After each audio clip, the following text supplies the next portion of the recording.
The iPhone Air is Apple's boldest design refresh in years. It is almost impossibly thin at 5.64mm, yet still sturdy thanks to the use of titanium and ceramic shield. It is 6.5-inch ProMotion display and iOS 26's liquid glass makeover feel purpose-built for this form factor, even after a week of use. This still feels like Apple's most exciting design refresh in years. Battery life is solid, if not class-leading, and the single 48-megapixel camera limits flexibility, but for those who value design and portability above all else, it is sexy and stunning and maybe a new kind of pro. If you are following the Apple rumor cycle, we were all expecting an ultra-thin iPhone to be released, one that would potentially go thinner than the iPhone 6 or 6 Plus, be more stunning than the iPhone X, and offer a truly refreshed look and feel for the iPhone. The launch event's awe-dropping tagline set the bar high, and the iPhone Air cleared it with room to spare. It's not the first ultra-thin phone. The Galaxy S25 Edge measures in at 5.8mm, but it still feels as stunning, sleek, and sexy in my hand right now after living with it for a week as it did during my brief hands-on session following the launch event. It feels as exciting as the iPhone X in that it might give us the playbook for the modern iPhone going forward, or at least show us one half of the purportedly incoming foldable iPhone. The photos released by Apple and even those shot by me for this review only do it partial justice. The iPhone Air is the best representation yet of Apple's vision for an iPhone that's just glass. It weighs in at just 5.82 ounces or 165 grams, fully justifying the Air moniker. Much like the iPhone 17 or even Pro Max, it feels balanced, not too top heavy, not too bottom heavy. It's Goldilocks ergonomics. I don't know if I'd quite call it awe-dropping, but the thinness is the part that gets people excited. At its thinnest, the iPhone Air is 5.64mm or 0.22 inches, and the plateau only jutes out of a bit more.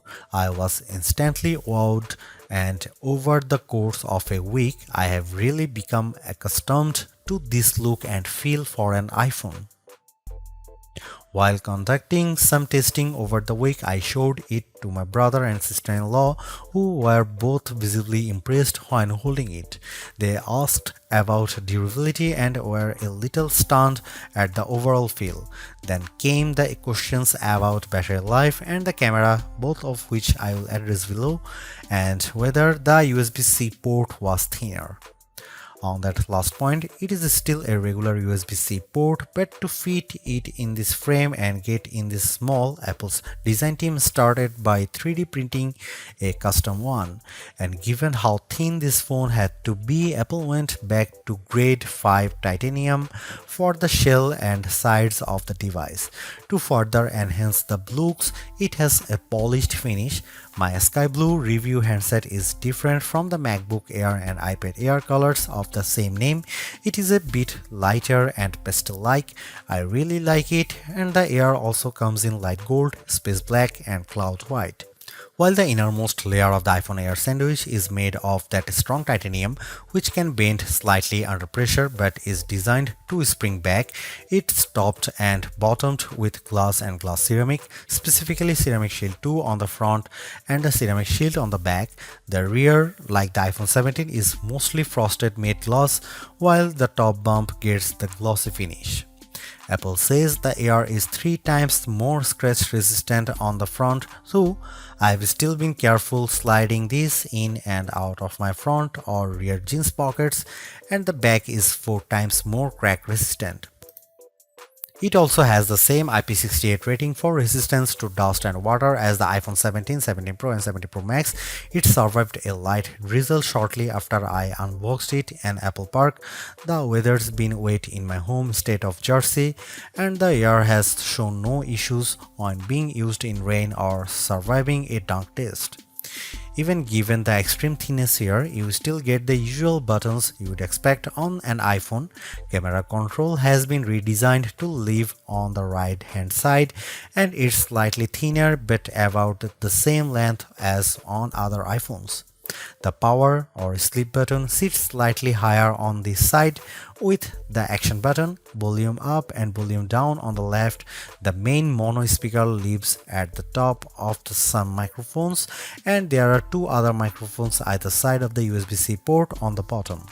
This design does, as mentioned, only leave room for a single camera and likely a smaller battery inside, but Apple has also dropped the SIM card slot worldwide and opted for eSIM to save some space. The iPhone Air is stunning, attracts a lot of admiring glances, and feels like biggest refresh in iPhone design we have seen in a while. Yes, it's the same key parts, just compressed, but in use it feels like the perfect showcase for iOS 26. If you are after Apple's best design this year, I think it is clearly the iPhone Air. This is where the compromises necessitated by the iPhone Air's unfeasibly thin design begin. The iPhone Air only features a single 48-megapixel fusion camera on the back.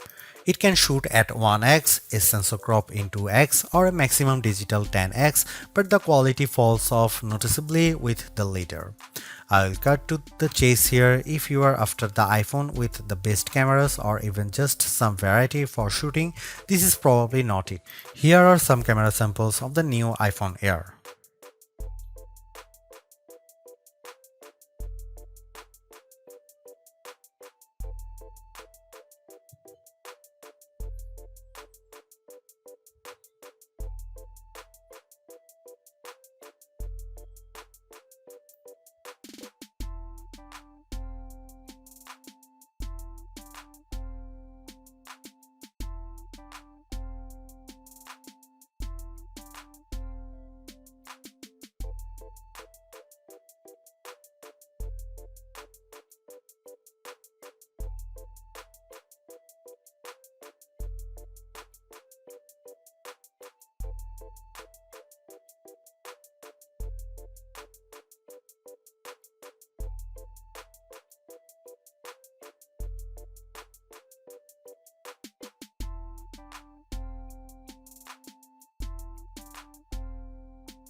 Powering the iPhone Air is Apple's A19 Pro chip, which is a step up from the iPhone 17's A19 and a slightly less powerful version of the A19 Pro in the iPhone 17 Pro and 17 Pro Max without the extra cooling technology. The A19 Pro here is a 6-core CPU with 2 performance and 4 efficiency cores, a 5-core GPU and a 16-core neural engine. It's goodly faster than the A18 Pro or A18 found in the iPhone 16 Pro Max or 16, especially with various elements of iOS 26 including specializing a wallpaper and in everyday use. Compared to the standard iPhone 17, I would say performance is about neck and neck. The A19 Pro is arguably being used here to help regulate performance temperature. I did notice the iPhone Air heating up during the first few days while it was still indexing and charging, especially from 0% to about 50% before cooling as it slowed near 80%. It also warms up when multitasking with demanding apps at times. For example, if I am on a call and launch a game like Asphalt 9, the area around the camera housing on the rear can get noticeably warm, though it cools quickly as performance regulates. The heat doesn't spread below the Apple logo, and a case like Apple's bumper or clear option helps keep it from your fingertips. Keep in mind that basically all the components do live in the plateau, including the silicone, so it makes sense that the area does heat up.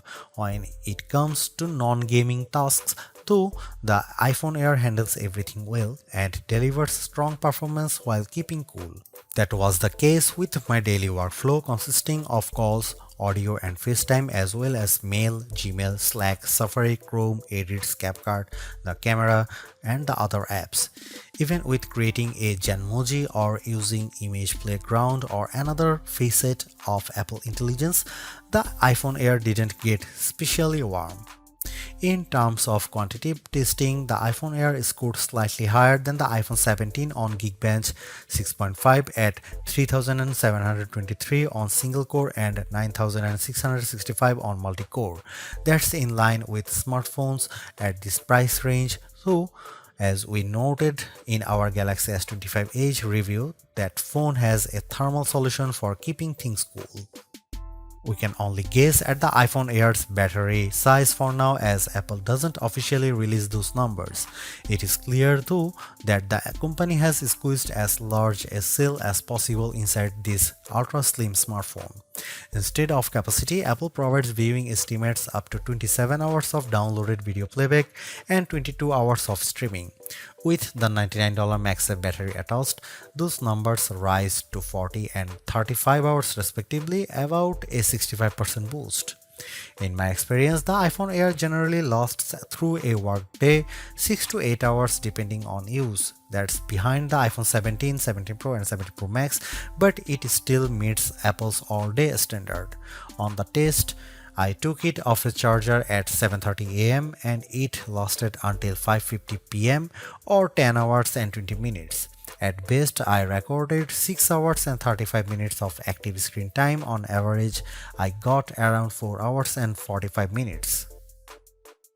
During my first few fast charges, the top of the camera plateau and the area beneath it did get warm, mostly between 0% and 50% before cooling down.